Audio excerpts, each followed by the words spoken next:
Kasama po natin ngayon si Mark Galedo, ang isa sa mga pinarangalan ng special citation mula po sa PSA. Magandang hapon po. Magandang gabi. Sir, ano masasabi nyo dito sa nag-award na pinarangalan mo kanina? Siyempre, nagpapasalamat ako una sa PSA and sa media natin ang PSA, POC. At siyempre, sa lahat ng nag-support para makakabit ko ulit itong PSA award na ito. You define Father Time kasi at the age of 40s, 40 this year. 40 na yun, this year, nanalo ka ng 5th straight Tour de Guam champion. Ano siguro ang sikreto kung bakit ka napanalunan nyo sa ikalamang pagkakataon itong parangal na ito?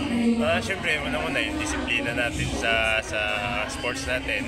Siyempre, ilang years na natin hawak yung title doon sa lugar na yun. And then, every time na bumabalik tayo every year, tumataas yung level ng race na yun. Before, hindi magandang malalakas ang participant. Pero this time, talagang mga caliber rider na rin from Korea dumarating.